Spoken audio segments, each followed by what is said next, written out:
بسم الله الرحمن الرحيم الحمد لله رب العالمين والصلاة والسلام على رسول خير خلقه محمد وعلى آله وصحبه أجمعين سبحانك لا علم لنا إلا ما علمتنا إنك أنت العليم الحكيم ربي زدني علما ربي زدني علما ربي زدني علما ربي اشرح لي صدري ويسر لي أمري واحلل عقدة من لساني يفقهوا قولي۔ تفسیر کشاف کے حوالے سے سورہ آل عمران کا پہلا رکوع چل رہا تھا، کچھ آیات ہم نے پڑھ لی، کچھ رہ گئی تھی۔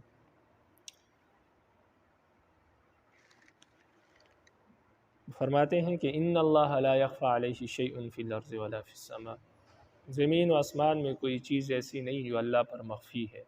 اللہ کو سب معلوم ہے۔ والذی یصورکم فی الارحام کیف یشاء، اللہ ہی وہی ذات ہے جو تمہاری تصویریں بناتا ہے تمہارے ماؤں کے پیٹ میں، کیف یشاء جیسے چاہتا ہے۔ لا الہ الا هو العزیز الحکیم، اس کے سوا کوئی معبود نہیں، وہ غالب ہے اور حکمت والا ہے۔ تفسیر کرتے ہیں، فرماتے ہیں لا یخفی علیہ شیء فی العالم، فرماتے ہیں اللہ پر کوئی چیز مخفی نہیں ہے عالم میں، یعنی پورے عالم میں، پورے کائنات میں اللہ سے کوئی چیز چھپی ہوئی نہیں ہے۔ فعبر عنہ بالسماء والارض، عالم کو رب العالمین نے زمین و آسمان سے تعبیر کیا، اصل میں مراد عالم ہے لیکن زمین و آسمان سے تعبیر کیا، وجہ تفسیر بیضاوی میں گزر چکی۔ مطلب یہ ہے آیت کا کہ فَهُوَ مُطَّلِعٌ عَلَى كُفْرِ مَنْ كَفَرَ وَإِيمَانِ مَنْ آمَنَ وَهُوَ مُجَازِيهِمْ عَلَيْهِ، مطلب یہ ہے کہ اللہ تعالیٰ کافر کے کفر کو جانتے ہیں اور مومن کے ایمان کو جانتے ہیں، اور اللہ ان کو اس کا بدلہ بھی عطا فرمائیں گے۔ یعنی آپ عمل کرتے رہے، اللہ جانتے ہیں کس کے دل میں ایمان ہے کس کے دل میں کفر ہے، اس سے بے غم ہو جائے، وہ اللہ کا کام ہے، اور اللہ خود بدلہ دیں گے اس کا، انسان کے ذمہ صرف عمل۔ کیف یشاء والذی یصورکم فی الارحام کیف یشاء، اللہ جس طرح چاہتے ہیں تو آپ کے ماؤں کے پیٹ میں آپ کی تصویریں بناتے ہیں، جیسے چاہتے ہیں۔ اس کا کیا مطلب ہے؟ فرماتے ہیں جیسے چاہتے ہیں، فرماتے ہیں کیف یشاء من الصور المختلفۃ المتفاوتہ، جیسے چاہتے ہیں مختلف صورتوں میں سے کوئی صورت بنا دیتے ہیں، یعنی ایک تو اللہ کی ذات جیسے چاہتے ہیں، یعنی مختلف صورتوں میں سے جو صورت بنانا چاہتے ہیں اللہ انسان کو بنا دیتے ہیں۔ المتفاوتہ دوسری بات یہ کہ وہ صورت وہ شکل کسی دوسری شکل سے ملتی بھی نہیں ہے، اللہ ایسی قادر ذات ہے کہ ماں کے پیٹ میں ایسی تصویر بناتے ہیں جو کسی دوسرے انسان سے نہیں ملتی۔ وقرأ طاؤوس تصورکم، اور امام طاؤوس نے اس لفظ کو یصورکم کے بجائے تصورکم باب تفاعل سے پڑھا ہے۔ اس صورت میں اس کا معنی ہوگا کہ صورکم لنفسہ ولتعبدہ، کہ اللہ تعالیٰ نے آپ کو پیدا کیا، آپ کی صورت بنائی اپنے ذات کے لیے اور اپنی عبادت کے لیے، یعنی اللہ نے آپ کو اپنی عبادت کے لیے پیدا کیا۔ باب تفاعل سے اگر آئے تو یہ معنی ہوگا، اور اگر باب تفعیل سے ہو جیسے کہ یصورکم ہے تو اس صورت میں اس کا معنی ہے کہ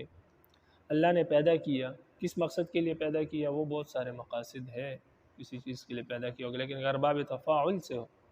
تو ایسی صورت میں ہوگا کہ اپنی ذات کے لیے، یعنی اپنی عبادت کے لیے پیدا کیا۔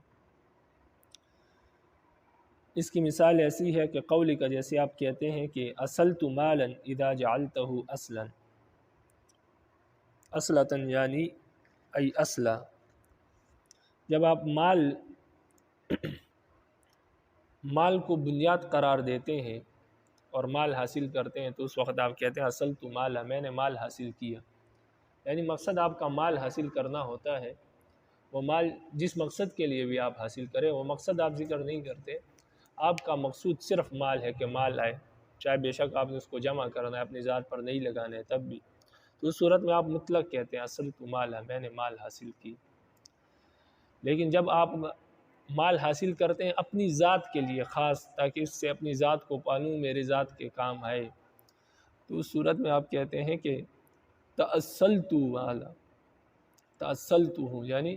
میں نے مال اپنی ذات کے لیے حاصل کیا۔ اذا سألتہ لنفسک، جب آپ اس کو اپنی ذات کے لیے حاصل کرتے ہیں۔ تو فرماتے ہیں اس کی مثال ایسی ہے جیسے آپ کہتے ہیں کہ اصلت مالا، میں نے مال حاصل کیا، یہ آپ تب کہتے ہیں جب اذا جعلتہ اصلۃ ای اصلا، جب آپ مال کو اصل اور بنیاد قرار دیتے ہیں، باقی اس کا مقصد بیان نہیں کرتے۔ وتأصلتہ، اور میں نے مال حاصل کیا، باب تفاعل سے آپ کہتے ہو اذا اصلتہ لنفسک، جب آپ مال اپنی ذات کے لیے حاصل کرتے ہیں، یعنی اس سے مراد آپ کی یہ ہے کہ آپ کی ذات کی پرورش ہو، آپ کی ذات کے فائدے کے لیے ہو۔ وعن سعید بن جبیر، سعید بن جبیر فرماتے ہیں رحمہ اللہ، فرماتے ہیں ھذا حجۃ علی من زعم ان عیسیٰ کان ربا، انہ نبأہ بکونہ مصورا فی الرحم علی انہ عبد کغیرہ وکان یخفى علیہ ما لا یخفى علی اللہ۔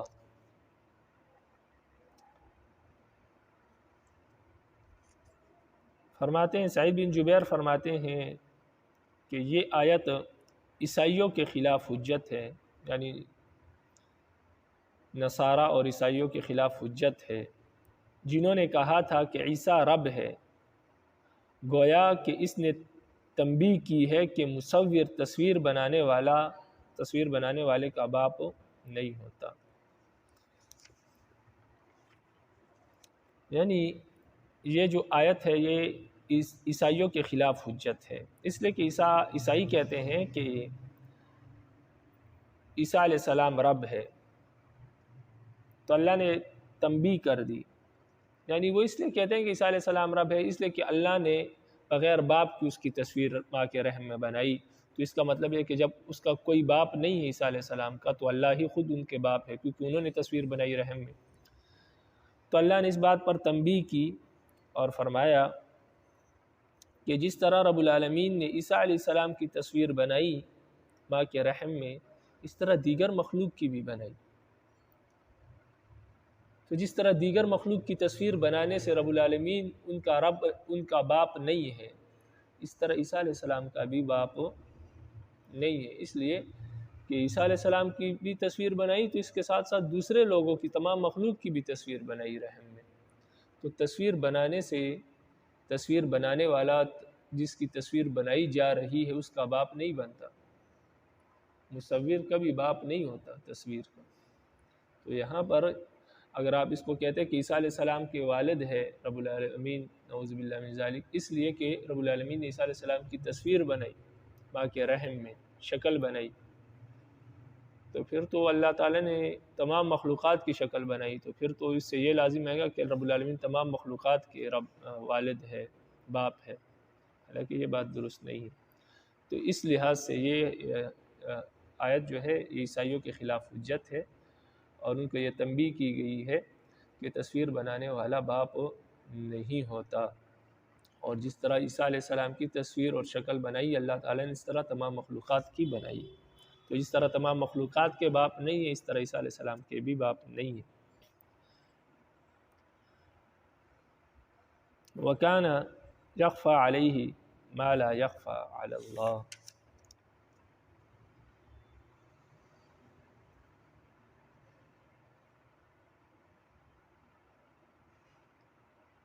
اور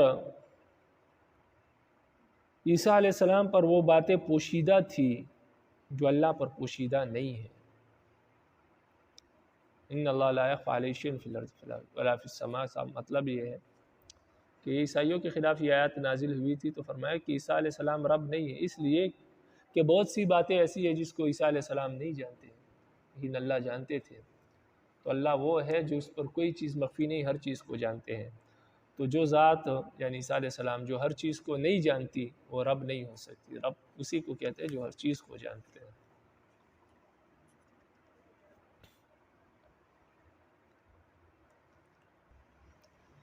والذی انزل علیک الکتاب منہ آیات محکمات ہن ام الکتاب واخر متشابہات، وہی ذات ہے جس نے آپ پر کتاب یعنی قرآن کو نازل کیا، ان میں سے بعض آیات محکم ہے، وہی کتاب کی اصل ہے، قرآن کی اصل ہے، واخر متشابہات، اور دیگر آیات جو ہے وہ متشابہات ہے۔ فاما الذین فی قلوبہم زیغ فیتبعون ما تشابہ، جن لوگوں کے دلوں میں کجی ہوتی ہے وہ ان آیات کی اتباع کرتے ہیں، پیچھے لگ جاتے ہیں ان آیات کی جو متشابہ ہیں۔ منہ ابتغاء الفتنہ، وہ اس سے فتنہ تلاش کرتے ہیں، ابتغاء تعویلی، اور اس کی تفسیر کرنے کی کوشش کرتے ہیں، حالانکہ وما یعلم تأویلہ الا اللہ، حالانکہ اس کی تفسیر اور تعویل سوائے اللہ کے کوئی نہیں جانتا۔ والراسخون فی العلم یقولون آمنا بہ،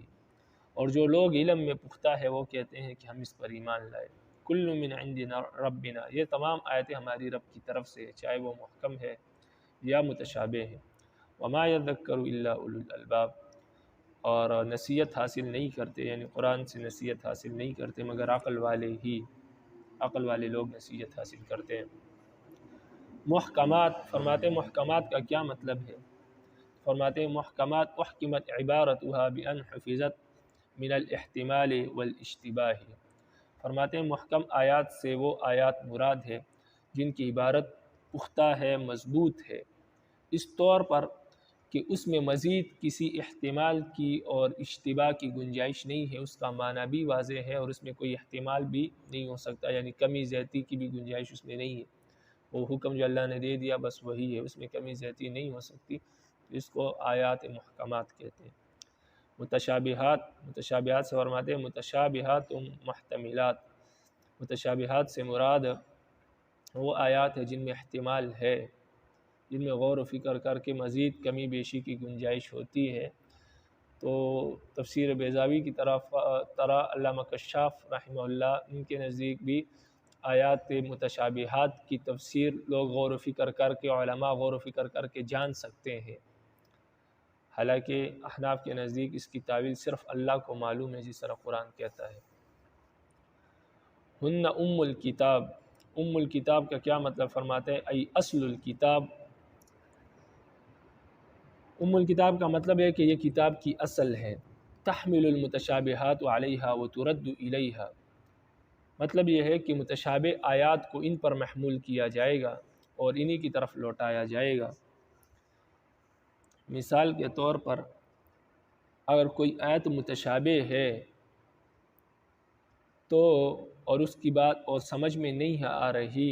کہ اس کا مطلب کیا ہے، تو محکم آیات کو دیکھے، محکم آیات میں اس کے متعلق جو بیان ہوا ہوگا اسی پر عقیدہ رکھنا ہے اور کہنا ہے کہ متشابہ آیات کا بھی یہی مطلب ہے۔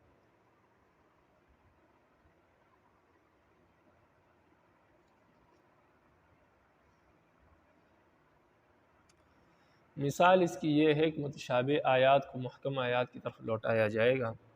جیسے قرآن اور حدیث میں اللہ کے لیے ہاتھ، پنڈلی وغیرہ کا لفظ استعمال ہوا ہے۔ اب اس کا کیا مطلب ہے؟ اللہ کا جسم ہے، ہاتھ ہے، پنڈلی وغیرہ ہے کہ نہیں؟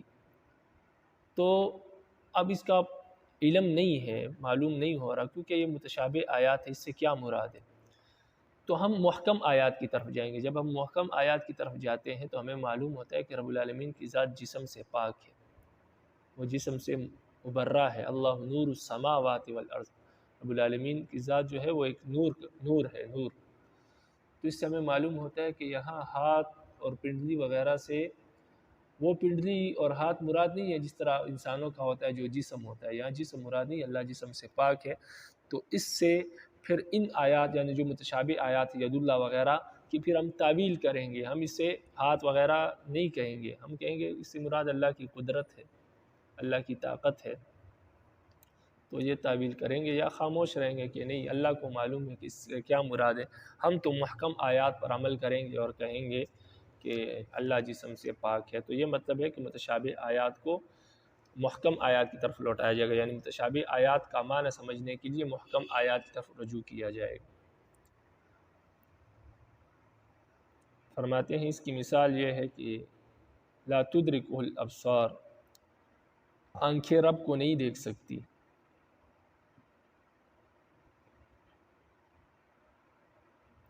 اب اس کا کیا مطلب ہے آنکھیں رب کو نہیں دیکھ سکتی؟ اس کا مطلب ہے کہ اللہ کو انسان دیکھ ہی نہیں سکتا۔ آگے دوسری جگہ فرمایا الی ربہا ناظرہ، قیامت میں لوگ جو ہے وہ اللہ کی طرف دیکھ رہے ہوں گے۔ تو اب معنی سمجھ میں آ جائے گا کہ یہ لا تدرک الابصار کہ اللہ کو دیکھ نہیں سکتی، اس کا مطلب یہ کہ دنیا میں دنیاوی آنکھ سے انسان رب العالمین کا دیدار نہیں کر سکتا، نہیں دیکھ سکتا، لیکن آخرت میں اللہ اس آنکھ کو وہ طاقت نصیب فرمائے گا جس سے رب العالمین کا دیدار یہ کر سکیں گی۔ اسی طرح لا یأمر بالفحشاء، اللہ گناہ کا حکم نہیں دیتے۔ اور دوسرے کا آیا امرنا مترفیہا، کہ ہم نے ان کاموں کا ان کو حکم دیا۔ تو اس کا مطلب تو یہ کہ اللہ نے برائی کا حکم دیا، تو مطلب دوسری کا ارشاد ہے کہ نہیں، اللہ برائی کا حکم نہیں دیتے۔ امرنا مترفیہا کا مطلب یہ ہے کہ انہوں نے برائی کا ارادہ کیا، پھر برائی کو وجود بخشنے والے، ہاتھوں کو حکم کرنے والے، کیونکہ ہاتھ وغیرہ تو اللہ کے حکم سے چلتے ہیں، لیکن انسان ارادہ کرتا ہے، جس طرح انسان ارادہ کرتا ہے اللہ اسی طرح ہاتھوں کو حکم دیتے ہیں کہ جس طرح انسان چاہ رہا ہے اسی طرح کرو۔ تو مطلب یہ ہے کہ اللہ برائی کا حکم تو نہیں دیتے، لیکن اگر انسان خود برائی کرنا چاہتا ہے تو پھر اللہ ہاتھوں وغیرہ کو حکم دے دیتے ہیں کہ ٹھیک ہے، جس طرح انسان چاہتا ہے اسی طرح کرو۔ تو یہ مطلب فَإِن قُلْتَ فَهَلَّا كَانَ الْقُرْآنُ كُلُّهُ مُحْكَمًا قُلْتُ لَوْ كَانَ كُلُّهُ مُحْكَمًا لَتَعَلَّقَ النَّاسُ بِهِ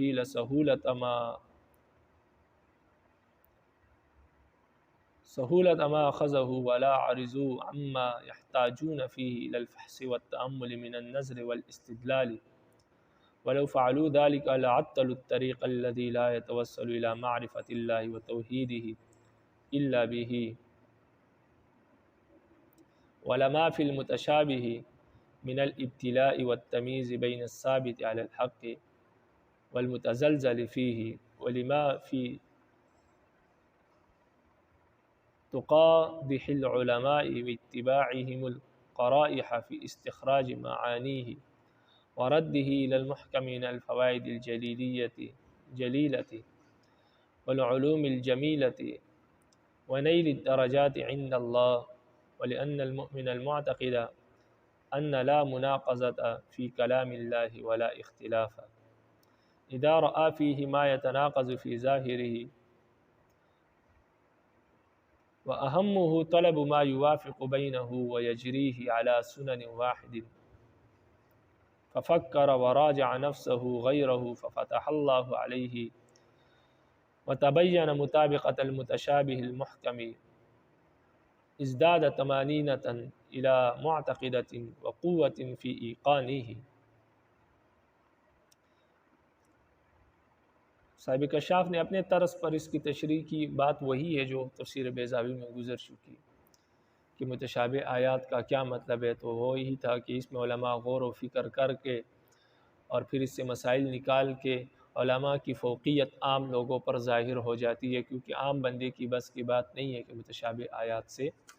وہ مسائل وغیرہ نکالے۔ یہ شوافی کے اور معتزلہ کے ہاں یہ ہے، وہ اپنے لحاظ سے اس کی تشریح کرتے ہیں، یعنی لیکن احناف کے ہاں تو اس کا معنی کسی کو آتا ہی نہیں ہے، غور و فکر کرنے کی ضرورت ہی نہیں ہے۔ تو جو ان کے نزدیک ہے کہ غور و فکر کر کے بات سمجھ آ جاتی ہے، اس کے مطابق انہوں نے یہ تشریح کی صاحب کشاف نے، اور اسی طرح تفسیر بیضاوی میں بھی گزر چکی ہے۔ تو میں ترجمہ کر دیتا ہوں، انشاءاللہ بات آپ کو سمجھ میں آ جائے گی۔ فرماتے ہیں اگر آپ یہ سوال کریں کہ قرآن پورے کا پورا محکم کیوں نہیں اترا،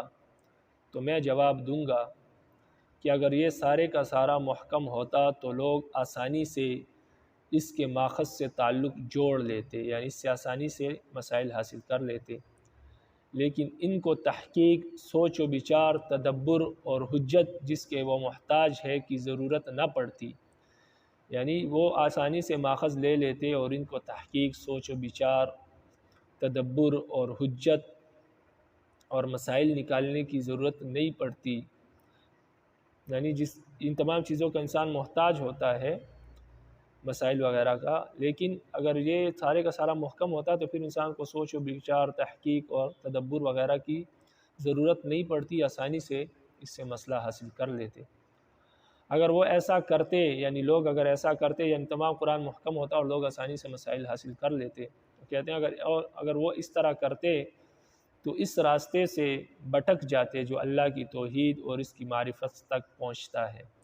اس لیے متشابہات میں، اس لیے کہ پھر لوگ آسانی سے مسائل حاصل کر لیتے تو توحید وغیرہ میں ذرا سوچ و فکر نہ کرتے، تو اس لیے اس راستے سے بھٹک جاتے۔ اس لیے متشابہات میں ثابت قدم رہنے والے اور متزلزل ہونے والے کے لیے امتحان اور امتیاز ہے، تاکہ علماء اس سے معنی نکالنے اور انہیں محکمات کی طرف لوٹا کر اتنے عظیم فوائد اور علوم اور اللہ کے ہاں درجات حاصل کرنے کے لیے ان میں کوشش کریں اور اپنے آپ کو تھکا دے۔ کیونکہ جب مومن کا یہ عقیدہ ہوتا ہے کہ اللہ کے کلام میں کوئی تناقض اور اختلاف نہیں، تو پھر جب وہ ایسی آیات دیکھے گا جس میں بظاہر تناقض ہوگا تو وہ ان کے درمیان موافقت پیدا کرنے کی اہمیت طلب کرے گا اور انہیں ایک ہی طریقے پر لاگو کرے گا، تو پھر ان میں غور و فکر کرے گا، پھر اپنے آپ کی طرف اور دوسروں کی طرف رجوع کرے گا علم حاصل کرنے کے لیے۔ پھر اللہ تعالیٰ اس پر کھول دے گا اور متشابہات اور محکمات کی مطابقت واضح ہو جائے گی۔ اس کے بعد اس کا اپنے عقیدے پر اطمینان اور یقین کی قوت میں اضافہ ہو جائے گا۔ تو یہ مقصد ہے۔ تو خلاصہ کلام یہ ہے کہ اگر محکمات ساری کے سارے محکمات ہوتے تو پھر جو لوگ ایمان میں کمزور ہے، سارے کے سارے لوگ کا پھر پتہ ہی نہیں چلتا کون ایمان میں مضبوط ہے کون کمزور ہے۔ اس لیے متشابہ آیات نازل کی۔ تو متشابہ آیات جن لوگوں کے دلوں میں کجی ہوتی ہے، ایمان کمزور ہوتا ہے، وہ متشابہ آیات کے پیچھے پڑ جاتے ہیں اور محکم آیات کو چھوڑ دیتے ہیں اور گمراہ ہو جاتے ہیں۔ تو اس لیے یہ اس امتحان کے لیے یہ آیات نازل کی متشابہات۔ اور دوسری وجہ یہ ہے کہ جب متشابہ آیات آتی ہے تو انسان اس میں غور و فکر کرتا ہے، اور محکم آیات کے ساتھ جب اس کا تناقض آتا ہے کہ دونوں آپس میں ٹکراتی ہے تو پھر علماء اس میں غور و فکر کرتے ہیں، کوشش کرتے ہیں کہ اس کے درمیان مطابقت پیدا کرے۔ تو اس کوشش کرنے سے پھر رب العالمین ان پر علم کے دروازے کھولتا ہے، کیونکہ جب انسان کوشش کرتا ہے پھر اللہ کی مدد آتی ہے۔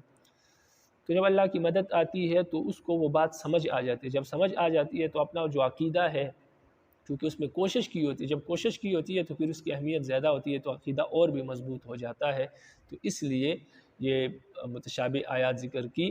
اگر ساری محکم ہوتی تو پھر انسان کو آسانی سے بات سمجھ میں آ جاتی، اس کو اپنی عقیدے کی اتنی اہمیت نہیں ہوتی اور عقیدہ اتنا مضبوط نہ ہوتا۔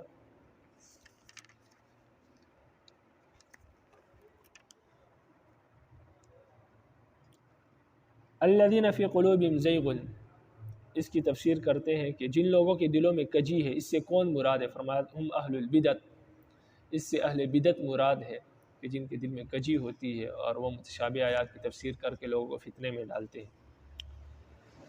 فَيَتَّبِعُونَ مَا تَشَابَهَ مِنْهُ، وہ لوگ متشابہ آیات کے پیچھے چلتے ہیں اور اسی کا پیچھا کرتے اور محکم آیات کو چھوڑ دیتے ہیں۔ تو مطلب یہ ہے کہ فَيَتَّبِعُونَ مَا تَشَابَهَ، وہ لوگ متشابہ آیات کے پیچھے پڑ جاتے ہیں۔ ای بالمتشابہ الذی یحتمل ما یذهب الیہ المبتدع مما لا یطابق المحکم ویحتمل ما یطابقہ من قول اہل الحق۔ اس کا مطلب یہ ہے کہ وہ ایسے متشابہات سے اپنا تعلق جوڑ لیتے ہیں جن میں احتمال ہوتا ہے، اور جو بدعت کی طرف سے جاتے ہیں جو محکم کے مطابق نہیں، اور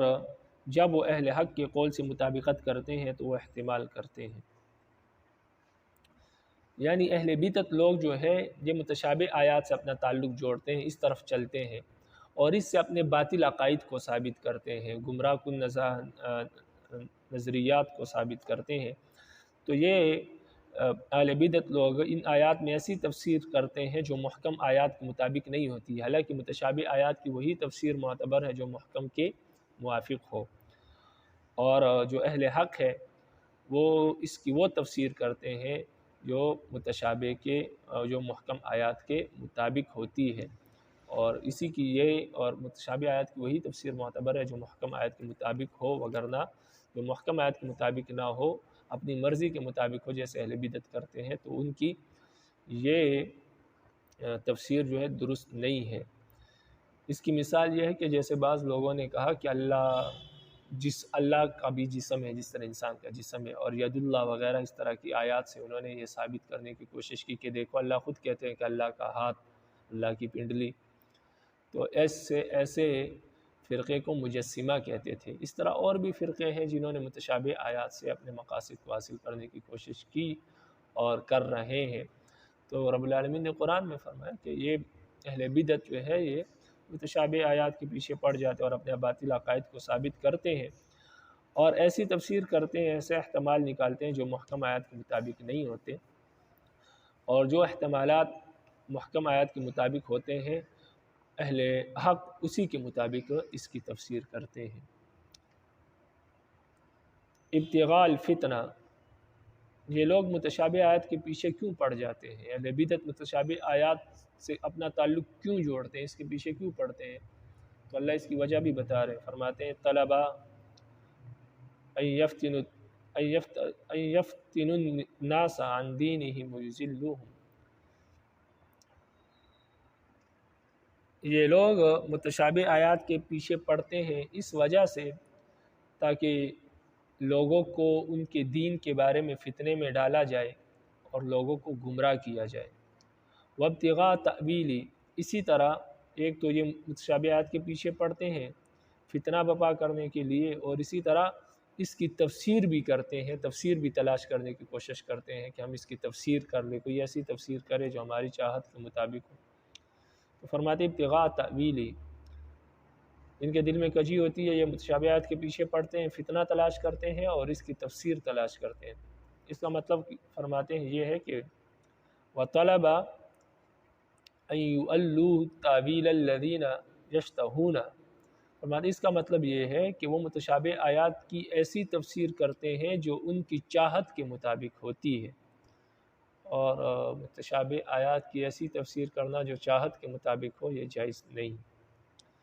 وَمَا يَعْلَمُ تَأْوِيلَهُ إِلَّا اللَّهُ وَالرَّاسِخُونَ فِي الْعِلْمِ، اور بات یہ ہے کہ متشابہ آیات کی تفسیر کو سوائے اللہ کے کوئی نہیں جانتا، اور وہ لوگ جو دین میں پختہ ہے وہ جانتے ہیں، یعنی اللہ جانتے ہیں اور جو لوگ علم میں پختہ ہے وہ جانتے ہیں۔ یہ صاحب کشاف کا یہ نظریہ ہے اور شوافے کا بھی یہ نظریہ ہے۔ احناف کا میں نے بار بار بتایا کہ احناف کے نزدیک متشابہ آیات کی تفسیر صرف اللہ جانتے ہیں، اہل علم بھی نہیں جانتے۔ وما يعلم تأويله إلا الله والراسخون في العلم، کہ اس کی تعویل اللہ جانتے ہیں اور راسخین فی العلم جانتے ہیں۔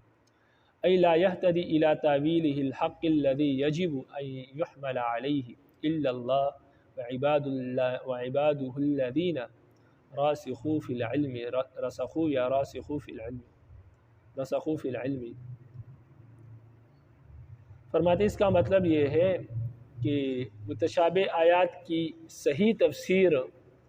جس پر متشابہ آیات کو محمول کرنا واجب ہے، اس تفسیر کو سوائے اللہ کے کوئی نہیں جانتا، اور اللہ اور اللہ کے بندے جو دین میں پختہ ہے ان کے سوا کوئی نہیں جانتا۔ رسخوا فی العلم کا کیا مطلب ہے؟ ای ثبتوا فیہ وتمکنوا وعزوا فیہ بزرس قاطع،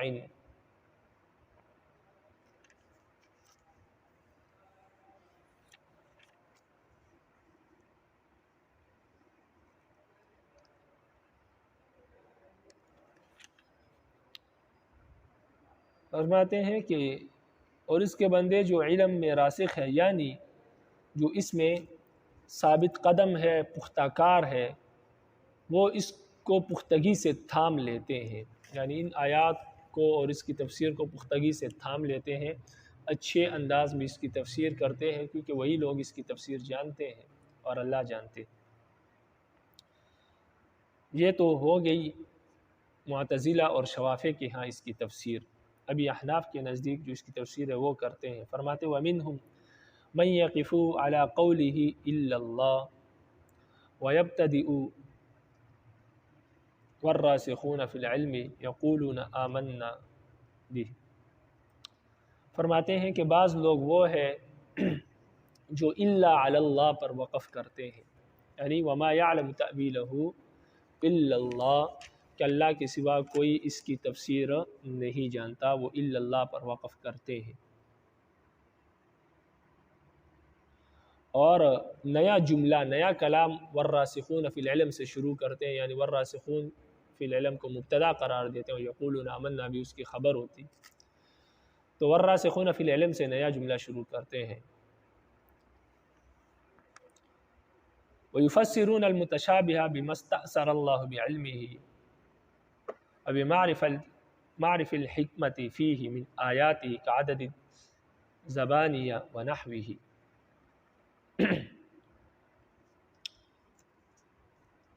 اور وہ لوگ یعنی یہ احناف جو الا اللہ پر وقف کرتے ہیں یا متشابہات کی تفسیر اس طرح کرتے ہیں جیسے اللہ نے اپنے علم کے لیے خاص رکھا ہے. یعنی یہ لوگ کہتے ہیں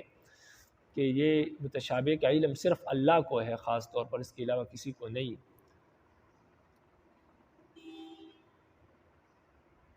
اور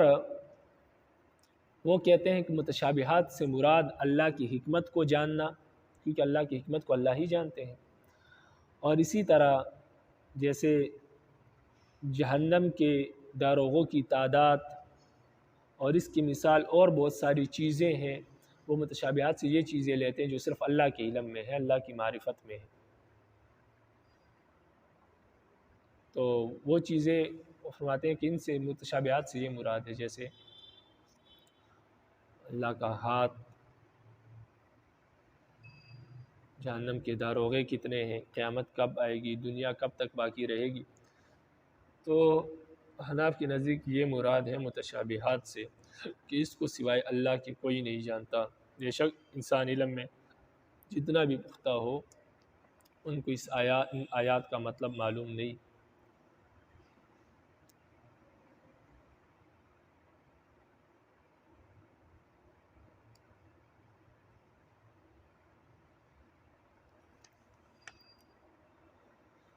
والاول هو الوجہ.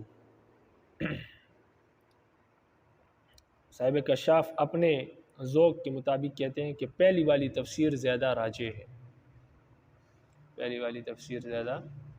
راجح ہے. لیکن احناف کے نزدیک دوسری تفسیر زیادہ راجح ہے، کیونکہ احناف کے نزدیک متشابہ کا علم صرف اللہ کو ہے، اللہ کے سوا کسی کو نہیں. وَيَقُولُونَ كَلَامٌ مُسْتَأْنِفٌ مُوضِحٌ لِحَالِ الرَّاسِخِينَ بِمَعْنَى هَؤُلَاءِ الْعَالِمُونَ بِالتَّأْوِيلِ.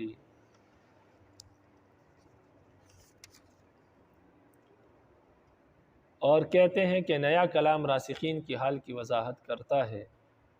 ان معنی میں کہ وہ تاویل جاننے والے ہیں. یعنی جو پہلی تفسیر کے مطابق، جو کہ معتزلہ کے ہاں اور شوافی کے ہاں ہیں، کہ راسخین فی العلم جو ہے وہ قرآن کی تفسیر متشابہ کی تفسیر جانتے ہیں، تو وہ لوگ کہتے ہیں کہ یہ نیا کلام ہے. والراسخون فی العلم نیا کلام ہے، پیچھے کلام سے کوئی علم تعلق اس کا نہیں ہے. فرماتے ہیں یہ نیا کلام ہے، اور راسخین فی العلم کی حالت جو ہے وہ بتا رہا ہے. یعنی آگے والا جو کلام آ رہا ہے یقولون آمنا بہ، اس کے متعلق جن لوگوں نے والراسخون فی العلم کی تفسیر اس سے کی ہے کہ یہ بھی اللہ کے متشابہ آیات کو جانتے ہیں، ان لوگوں کے ہاں یقولون آمنا بہ یہ ایک نیا کلام ہے جس کا پیچھے والے کلام سے کوئی تعلق نہیں ہے. اور یہ راسخین فی العلم کی حالت کو بیان کر رہا ہے اس معنی میں کہ اللہ رب العالمین کہتے ہیں کہ یہ جو لوگ متشابہ آیات کی تفسیر کو جانتے ہیں نا، یہ کہتے ہیں کہ ہم اس پر ایمان لاتے ہیں، ہم متشابہ آیات پر ایمان لاتے ہیں.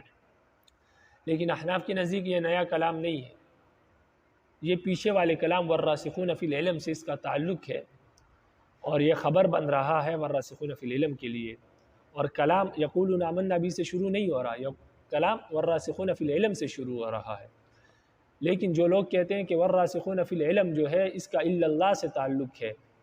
الا اللہ پر وقف نہیں ہے، تو وہ لوگ کہتے ہیں کہ الا اللہ والراسخون فی العلم یہ ایک کلام ہے، یہاں پر ایک کلام ختم ہو گیا، یقولون آمنا بہ سے نیا کلام شروع ہو رہا ہے. تو ان کے نزدیک یعنی صاحب کشاف کے نزدیک وہ فرماتے ہیں کہ یقولون آمنا بہ نیا کلام ہے جو راسخین فی العلم کی حالت بتا رہا ہے کہ جو لوگ عالم ہے،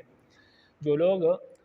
متشابہ آیات کی تفسیر جانتے ہیں، وہ کہتے ہیں کہ ہم اس پر ایمان لاتے ہیں. یعنی بہی ضمیر کا مرجع ہے کہ بالمتشابہ، یعنی ہم متشابہ آیات پر ایمان لاتے ہیں. کل من عند ربنا، یہ سب کچھ ہمارے رب کی طرف سے ہے. یعنی کل واحد منہ ومن المحکم عندہ، مطلب یہ ہے کہ جو بھی کچھ ہے ہر ایک، چاہے وہ محکم ہے یا متشابہ، وہ ہمارے رب کی طرف سے نازل شدہ ہے، ہم اس پر ایمان لاتے ہیں۔ کل من عند ربنا کا یہ مطلب ہے کہ سب کچھ ہمارے رب کی طرف سے نازل ہوا ہے، چاہے محکم ہے یا متشابہ۔ اور ایک قول یہ ہو گیا، او بالکتاب کل من المتشابہ، یا مطلب یہ ہے کہ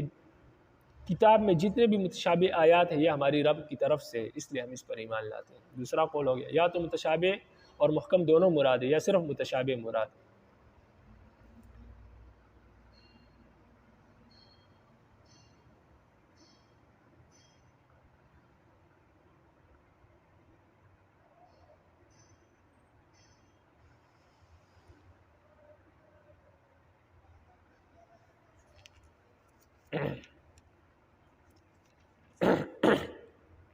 دوبارہ سن لیں اس کو،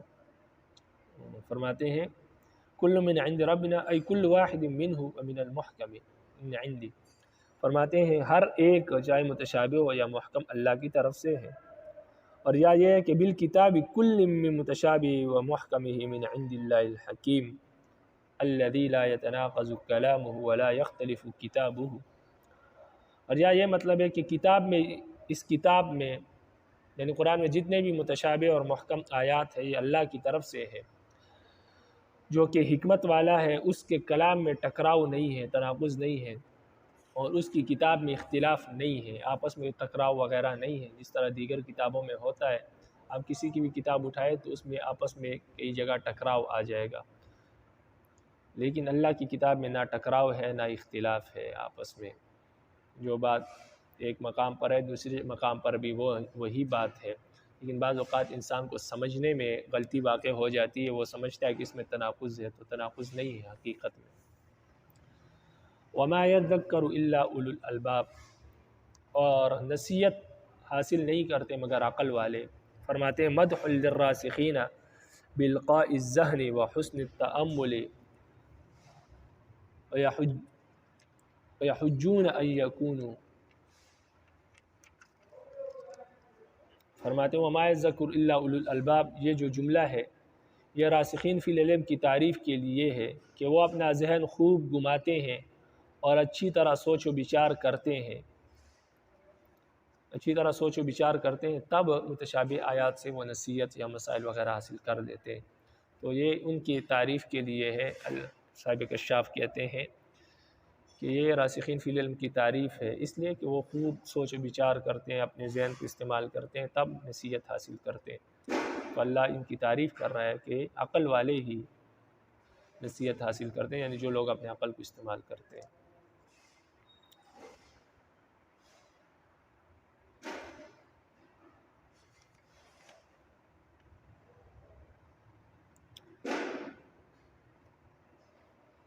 وَيَجُوزُ أَن يَكُونَ يَقُولُونَ حَالًا مِنَ الرَّاسِخِينَ، اور فرماتے ہیں کہ یہ بھی جائز ہے کہ راسخون، کہ وَمَا يَذَّكَّرُ إِلَّا أُولُو الْأَلْبَابِ راسخون سے حال بنایا جائے، تو پھر معنی یہ ہوگا کہ جو لوگ علم میں پختہ ہے اس حال میں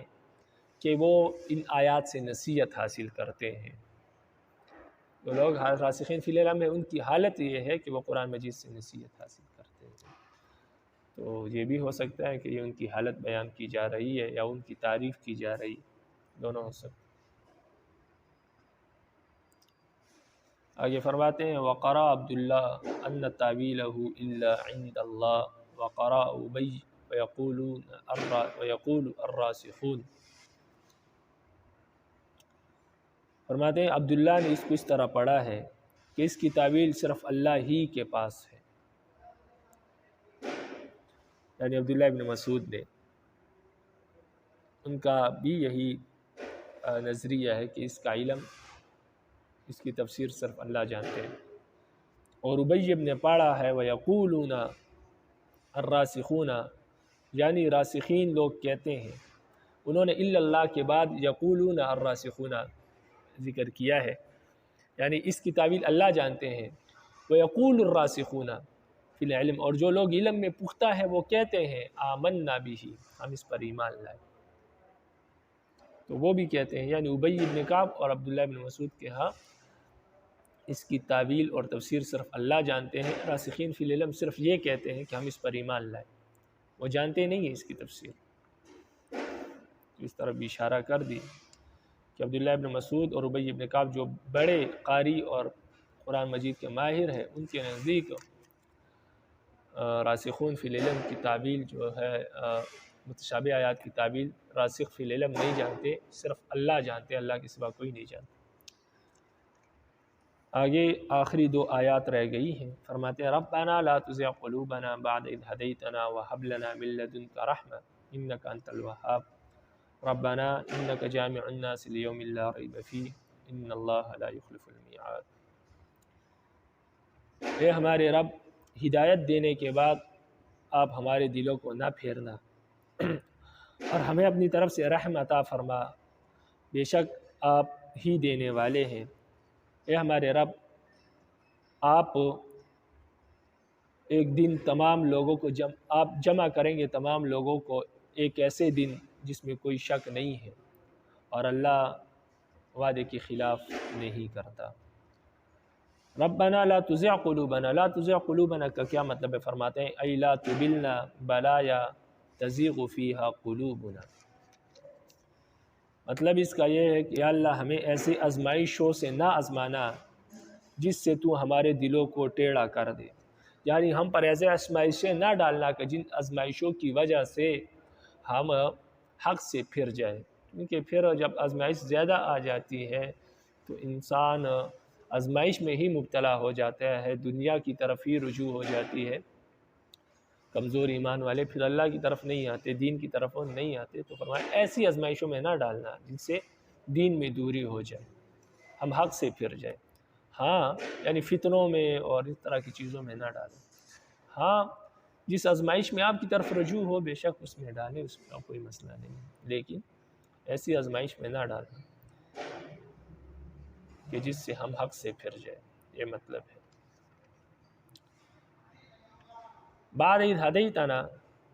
وارشدتنا لدینک او لا تمنعنا الطافک بعد اذ لطفت بنا،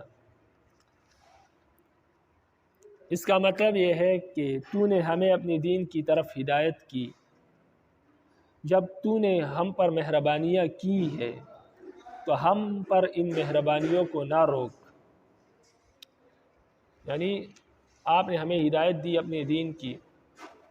اب آپ اپنی مہربانیوں کو ہم سے نہ روکیے، جب کہ آپ نے ہم پر ایک مرتبہ مہربانی کر دی ہے تو اب ان مہربانیوں کو آپ جاری رکھیں، نہ روکنا۔ اس کا مطلب ہے کہ بعد اذ ہدیتنا، آپ نے ہدایت دی تو ہدایت کے بعد پھر اب ہماری دلوں کو اس سے نہ پھیرنا، یعنی آپ نے جو مہربانیاں کی ہم پر ان مہربانیوں کو جاری رکھیں، ان مہربانیوں سے ہمارے دل کو نہ موڑیں یا وہ مہربانی ہم سے نہ روکیں۔ من لدنک رحمہ من عندک نعمتا بالتوفیق والمعونت، اپنی طرف سے رحمت عطا فرمانا، اس کا مطلب یہ ہے کہ اپنی طرف سے آپ ہمیں نعمت عطا کریں، نعمتیں عطا کریں اور توفیق عطا کریں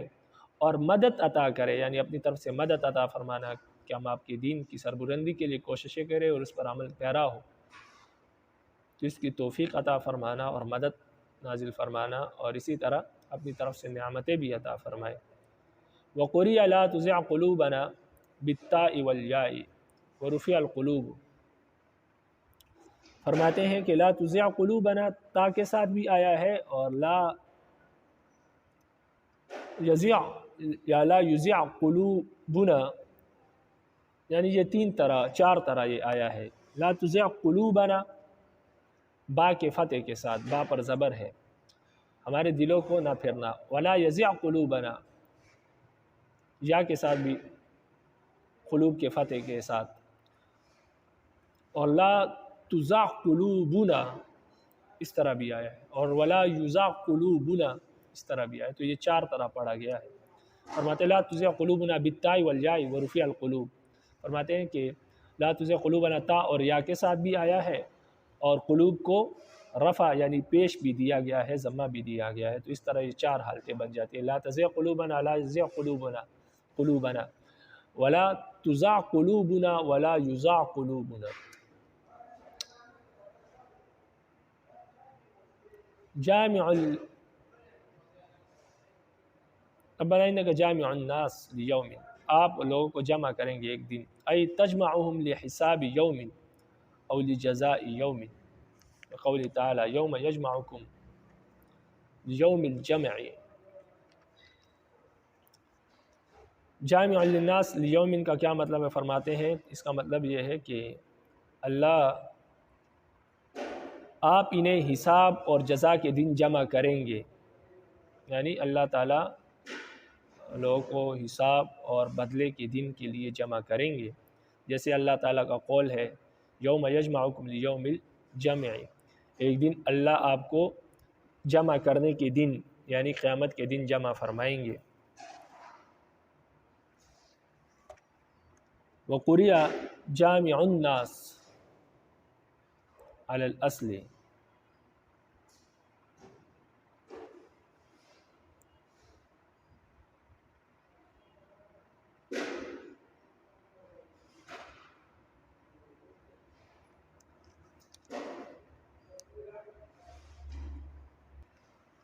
تو یہ اصل میں جامع للناس ہے، لیکن ایک قرات میں جامع الناس بھی پڑھا گیا ہے کہ جامع الناس للناس نہیں ہے، اس میں جامع الناس ہے، تو جامع الناس بھی پڑھا گیا ہے اور جامع للناس بھی پڑھا گیا ہے، تو دوسری قرات اس میں جامع الناس ہے اصل کے اعتبار سے۔ آگے ہے ان اللہ لا یخلف المیعاد، اللہ وعدے کی خلاف ورزی نہیں کرتا۔ معنی اس کا یہ ہے کہ ان الالہیۃ تنافی خلف المیعاد، کقولک ان الجود لا یخیب سائلہ،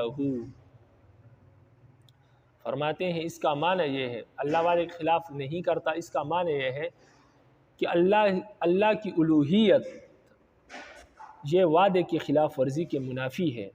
یعنی وہ معبود نہیں ہو سکتا، وہ الہ ہو نہیں سکتا جو وعدے کی خلاف ورزی کرے، تو اللہ کی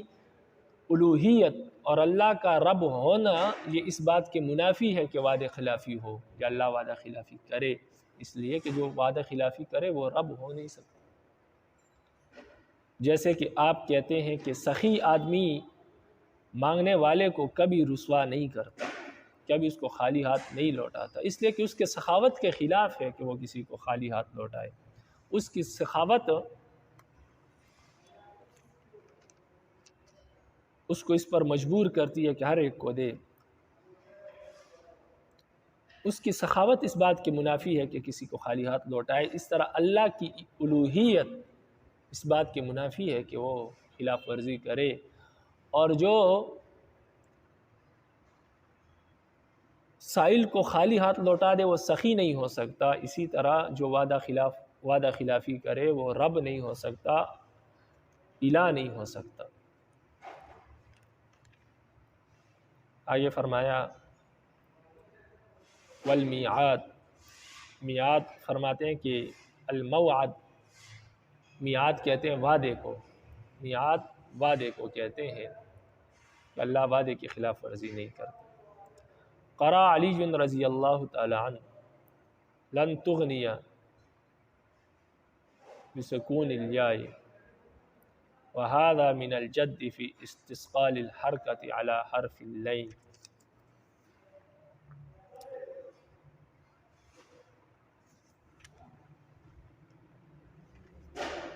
حضرت علی رضی اللہ تعالی عنہ نے اسے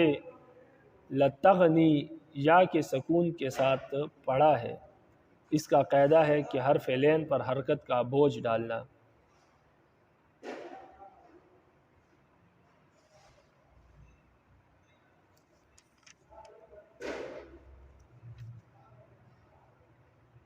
یہ آگے جو آیت ہے ان الذین کفروا لن تغنی اس کے متعلق ذکر ہے، لیکن بہرحال رکوع